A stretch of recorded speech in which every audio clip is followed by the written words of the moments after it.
Hello students, in our today's video we will discuss the last topic in the unit 4 that is the transposable elements. Transposable elements को हम transposons भी बोलते हैं. It's a very important topic. Generally it is asked in various MSc entrances of the different universities, but generally the very simple concepts are asked from this topic, like what are the transposons, what are some examples of the transposons. Okay, so we'll start with the transposable elements. Transposons होते क्या हैं? किसी भी organism के genome में, complete genome में जितना भी उसका टोटल डीएनए है, उसमें बहुत सारे डीएनए के शॉर्ट स्ट्रैंड्स होते हैं या शॉर्ट स्ट्रेचेस होते हैं, जिनकी क्या खासियत होती है, वो एक प्लेस से दूसरे प्लेस पे मूव कर सकते हैं. ये मोबाइल होते हैं, इनकी लोकेशन फिक्स नहीं है पूरे जीनोम में. These are the short sequences of the DNA which can move from one place to the another places, and these short DNA strands are called the transposons और the transposable elements. Simply यही question आता है कि जो generally DNA के ऐसे sequence which can move from one place to the other places are called. So option में क्या होगा आपका? ट्रांसपोजोन्स या आपका ट्रांसपोजेबल एलिमेंट्स होगा.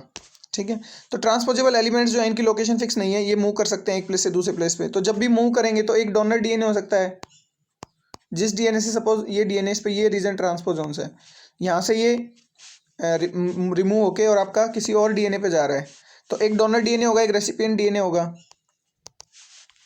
अलग अलग लोकेशन के डीएनए हो सकते हैं, डिफरेंट क्रोमोसोम्स हो सकते हैं जहाँ से मूव कर रहे हैं, या जनरली क्या होता है सेम डीएनए पे भी क्या कर सकते हैं, मूव कर सकते हैं. डोनर डीएनए भी सेम और रेसिपिएंट भी. सपोज यहाँ पे ये ट्रांसपोजोन है, यहाँ से ये लोकेशन चेंज करके सपोज ये टारगेट साइट है, तो यहाँ से उठ के अगर ये यहाँ पे आ गया तो सेम ही डोनर है, सेम ही रिसिपिएंट है. तो इस तरह से भी ट्रांसपोजोन्स क्या हो सकते हैं, मूव कर सकते हैं. वेरी नियर डिस्टेंस पे भी मूव कर सकते हैं और आपका फार डिस्टेंसेस पे भी मूव कर सकते हैं ट्रांसपोजोन्स. सो ज़रूरी नहीं है कि हमेशा डोनर रेसिपिएंट हो, डोनर और रेसिपिएंट डीएनए सेम भी हो सकता है. कुछ अनदर नेम्स भी होते हैं इनके लिए, लाइक इनको जंपिंग जीन्स भी बोलते हैं, because they can move from one place to another place, और they are mobile, that's why they are called the jumping jeans.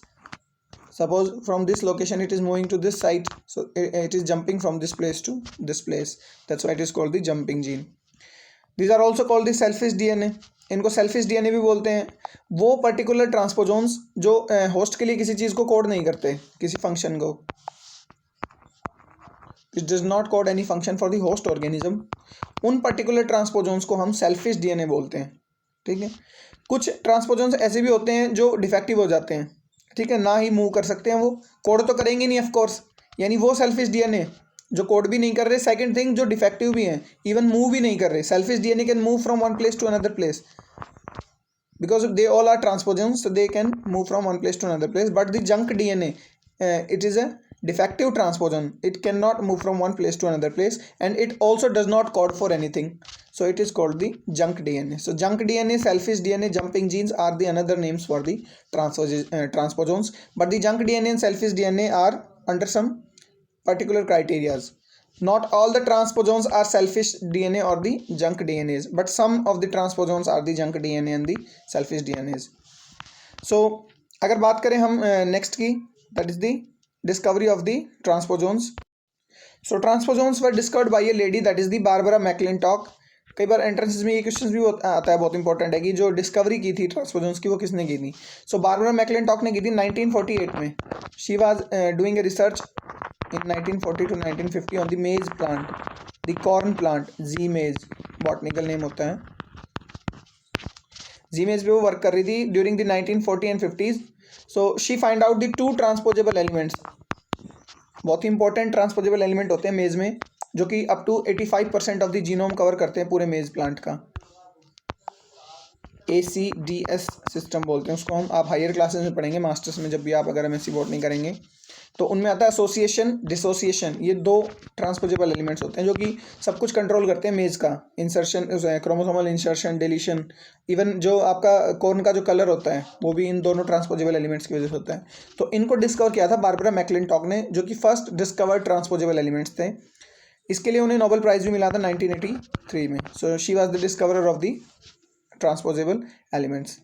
ये जो प्रोसेस होता है, जिस प्रोसेस के थ्रू आपका मूव करते हैं transposable element from one place to another place. Suppose this is the transposable element in the genome, it is a short segment of the DNA, it is moving from this place to this place. So this process is called the transposition. Process को तो हम transposition बोलते हैं. Second thing, जो transposons होते हैं या transposable elements होते हैं वो अपने एंजाइम्स खुद सिंथेसाइज करते हैं. फॉर एग्जाम्पल यहाँ से कटिंग होनी है इनकी, तो यहाँ पे एंडोन्यूक्लियस सिंथेसाइज कर लेंगे, वहाँ जाके फिर से कटिंग करनी है, जाइनोन इंसर्ट होना है, तो वहाँ भी एंडोन्यूक्लियस सिंथेसाइज करेंगे। लाइगेज आपका सिंथेसाइज करेंगे, क्योंकि आपका अटैच भी होना है इनको, ट्रांसपोजेबल एलिमेंट्स को। और पर्टिकुलरली जो एंजाइम इन सब चीज़ों के लिए फंक्शनिंग होता है, या जो मेन एंजाइम जिसको ट्रांसपोजेबल एलिमेंट्स जो है सिंथेसाइज करते हैं, उसको हम ट्रांसपोसेस बोलते हैं, या ट्रांसपोजेज बोलेंगे, ठीक है। So transposase is the important enzyme that is being synthesized by the transposons, as well as some other enzymes like ligase and the endonuclease can also be synthesized by the transposable elements or the transposons itself. ये खुद ही अपने enzyme जो है synthesise कर सकते हैं। Total 2 types के जो है ट्रांसपोजोन्स होते हैं, simple transposons and the retro transposons. जो सिंपल ट्रांसपोजोन्स हैं उनको डीएनए ट्रांसपोजोन्स बोलते हैं हम जनरली, ठीक है, बिकॉज जो डीएनए ट्रांसपोजोन्स होते हैं, या ओनली जिनको हम ट्रांसपोजोन्स बोलते हैं, उनमें जो आपका ट्रांसपोजोन्स हैं, these are the short segments of the DNA which will move, ये as it is DNA form में ही क्या होते हैं, मूव होते हैं। यहाँ से ये स्ट्रेच अलग हुआ डीएनए का और यहाँ के इंसर्ट हो गया। So these are simple transposons और द डीएनए ट्रांसपोजोन्स। एक होते हैं रेट्रो ट्रांसपोजोन्स। रेट्रो ट्रांसपोजोन्स में क्या होता है, पहले ये डीएनए आरएनए फॉर्म में चेंज होता है और फिर इस आरएनए से दोबारा डीएनए बनता है। तो ये ओरिजिनल डीएनए क्या है, एज इट इज रहेगा आपका। इससे आरएनए बना, कॉपी हुई, रेप्लिकेट हुआ। डीएनए से आरएनए बना by the process of transcription. RNA से डीएनए इज रिवर्स ट्रांसक्रिप्शन। तो रिवर्स ट्रांसक्रिप्शन से ये जो डीएनए बना, फिर ये डीएनए नेक्स्ट प्लेस पे जाके क्या होता है, इंसर्ट होता है, ना कि ये DNA. So these transposons are called the retro transposons.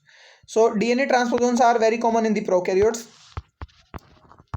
Universal नहीं है, ऑल्दो जो आपके डीएनए ट्रांसपोजोन्स है वो यूकैरियोट्स में भी होते हैं। इवन जो एसीडीएस सिस्टम है मेज का, these 2 transposable elements are the DNA transposons, but maize is not the prokaryote. But generally these transposons are common in the prokaryotes like bacteria, and the retrotransposons are more common in the eukaryotes.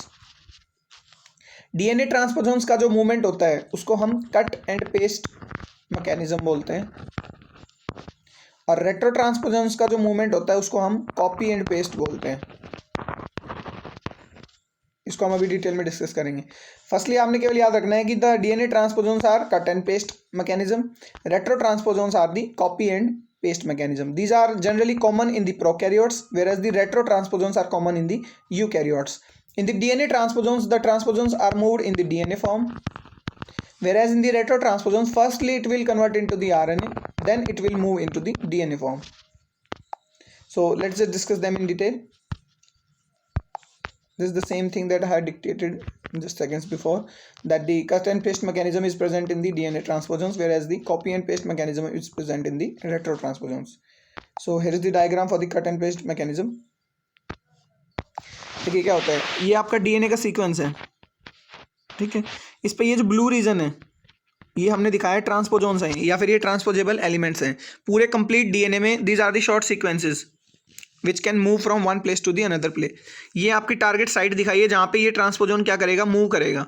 So simply cut and paste में क्या होता है, इस place से जहाँ पे ये था यहाँ से कट हो गया, तो अगर वहाँ से कट हो गया तो देखो वहाँ पे ब्रेक जनरेट हो जाएगा, ये मैंने ब्रेक दिखाया है, ठीक है। ऑल्दो ज्वाइन हो जाएंगे वहाँ पे भी डीएनए, लेकिन मैंने दिखाया कि हाँ यहाँ से अलग हुआ है आपका।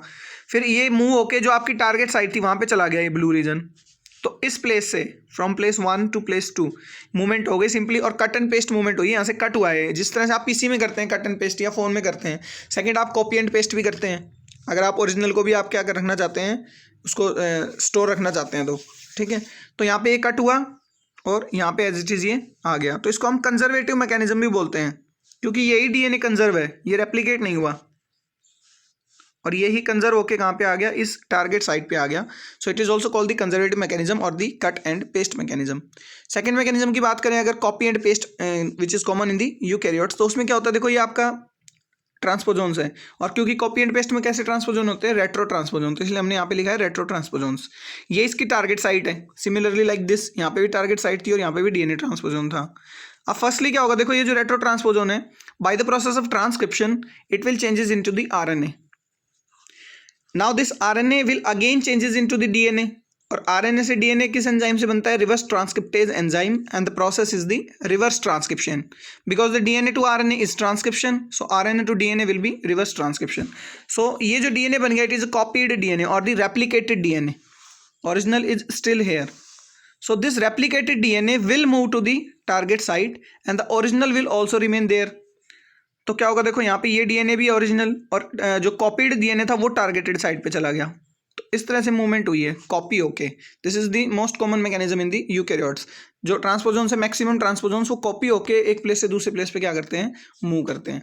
सो जैसे ही मूवमेंट होती है तो ट्रांसपोजोन्स की वजह से क्या होगा, जीनोम के अंदर बहुत सारे म्यूटेशंस होते हैं। डिलीशन हो सकता है, लाइक यहाँ से डिलीशन हो गया in the cut and paste mechanism. Insertion हो सकती है, इन्वर्जन हो सकता है आपका किसी डीएनए सीक्वेंस का। तो बहुत सारे म्यूटेशंस कॉज होते हैं due to the transposable elements or the transposons. So this mechanism is very important. Cut and paste mechanism और जो कॉपी एंड पेस्ट मैकेनिज्म होते हैं ये भी बहुत इंपॉर्टेंट होते हैं। ऑल्दो ये हायर क्लासेस में ही पूछे जाते हैं, लाइक मैंने बताया ना एमएससी एंट्रेंसेज में या बीएससी लेवल पे बहुत बेसिक चीज़ें पूछी जाती हैं ट्रांसपोजेबल एलिमेंट्स के बारे में। कुछ एग्जांपल्स पूछे जा सकते हैं जो कि डिस्कस करते हैं हम।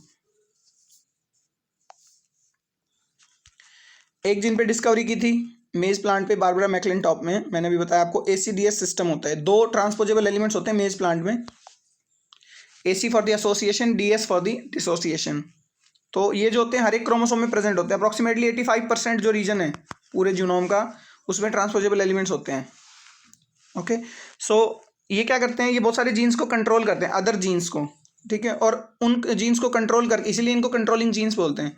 और कंट्रोल क्या करते हैं, लाइक ये क्रोमोसोमल इंसर्शन करवाते हैं, डिलीशन कराते हैं या ट्रांसलोकेशन कराते हैं डिफरेंट जीन्स का। जितने भी जीन्स प्रेजेंट होते हैं किसी मेज के प्लांट में, उन सबको ये 2 ट्रांसपोजेबल एलिमेंट्स कंट्रोल करते हैं by moving from one place to the another place. और ये मूव करते हैं DNA cut and paste mechanism के थ्रू।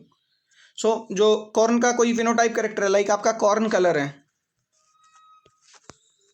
तो उसको भी रेगुलेट करते हैं खुद कौन, ये ACDS सिस्टम या ACDS, जो 2 आपके ट्रांसपोजेबल एलिमेंट्स होते हैं। एक एग्जांपल और होता है, लाइक ह्यूमंस में LU सीक्वेंस होते हैं, ALU सीक्वेंस, ये भी ट्रांसपोजेबल एलिमेंट्स होते हैं। और पूरे ह्यूमन जीनोम में अप्रॉक्सीमेटली 15 to 17% होते हैं, यानी एक मेजर फैमिली है ये ट्रांसपोजेबल एलिमेंट्स की ह्यूमंस के अंदर। इसको जो है as a human evolution tool भी यूज़ किया जाता है, बिकॉज जो हमारे जो प्रिमिडेट्स थे उनमें भी जो है एल्यू फैमिली मिली थी। तो इसको एवोल्यूशन स्टडी करने के लिए भी हम क्या करते हैं, यूज़ करते हैं इनको। सो अप्रॉक्सीमेटली इनका जो साइज होता है 300 बेस पेयर होता है लॉन्ग। टोटल 300 बेसिस होते हैं एक स्ट्रेच में या एक एल्यू सीक्वेंस में, और लगभग इसकी 3 लाख कॉपीज होती हैं ह्यूमन के अंदर।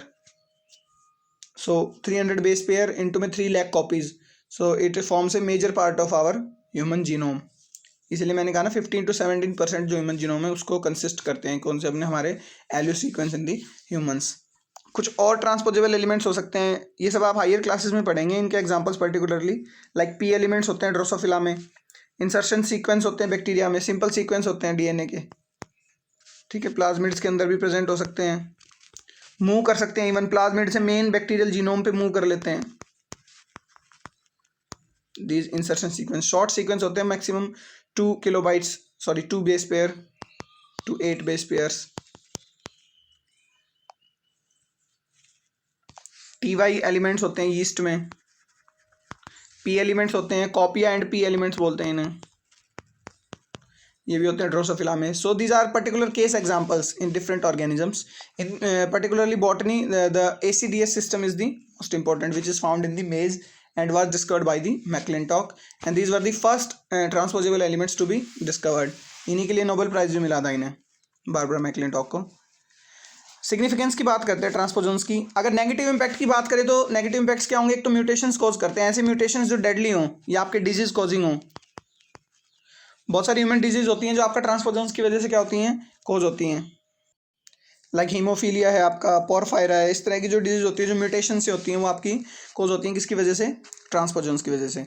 सो अगर सिग्निफिकेंस की बात करें तो सिग्निफिकेंस क्या होते हैं, इनको जेनेटिक टूल की तरह यूज़ किया जा सकता है, डिफरेंट वेज में जेनेटिक टूल की तरह यूज़ करते हैं। फॉर एग्जांपल एक टेक्निक होती है सिग्नेचर टैगिंग म्यूटाजेनेसिस, उनमें भी इनको जो है जीन एक्सप्रेशन एनालाइज करने के लिए यूज़ करते हैं।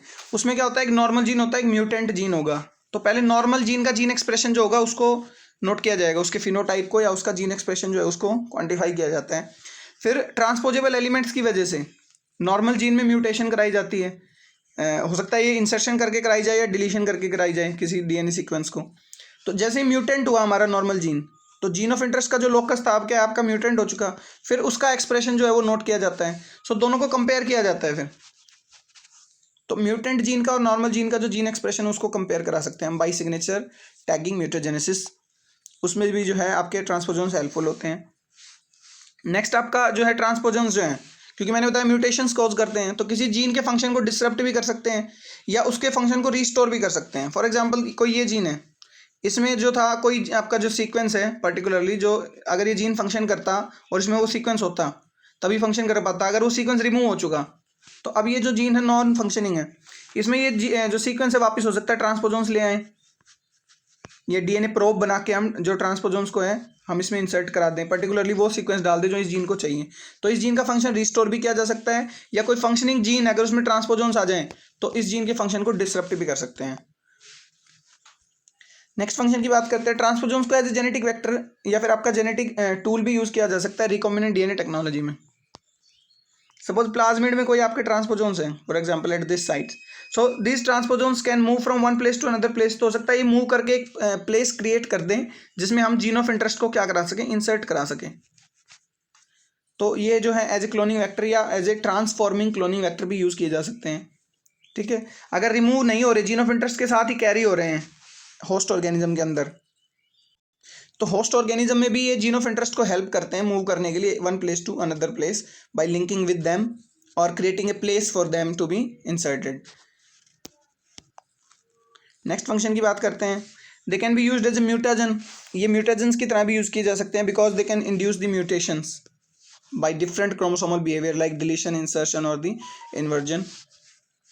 Last function as I told you earlier, evolutionary traces के लिए भी इनको जो है यूज़ किया जा सकता है, लाइक एल्यू फैमिली ट्रांसपोजेबल एलिमेंट्स जो हैं, जो हमने ह्यूमन में पढ़े थे, ये हमारे एंसेस्टर्स में भी मिलते थे जो प्रिमिडेट्स वैरायटी थी, और अभी भी जो है हमारे ह्यूमन जो लाइन है उसमें भी ये मिलते हैं, तो इनको एज ए एवोल्यूशनरी हिस्ट्री या ट्रेस करने के लिए भी इनको जो है यूज़ किया जा सकता है। So these are some significances of the transposons. So this was all about transposons, it is a very important topic. Most importantly जो है आपने इसके types, cut and paste mechanism, discovery, ये सब पढ़ना है। सिग्निफिकेंस भी आप पढ़ सकते हैं, जो है एंट्रेंस एग्जामिनेशन में या एमसीक्यूज में इनको पूछा जा सकता है। हमारे एग्जाम पॉइंट ऑफ व्यू से ट्रांसपोजेबल एलिमेंट्स अगर 4 मार्क्स में आता है तो आपने इसके बारे में जो है इसके टाइप्स या इसके सिनोनिम्स बताने हैं। सेकंड आपने cut and paste mechanism and the copy and paste mechanism इसके बारे में बताना है। फिर आप कुछ एग्जांपल्स डिस्कस कर सकते हैं like ACDS system and the Alu transposable elements in the humans. So have a nice day.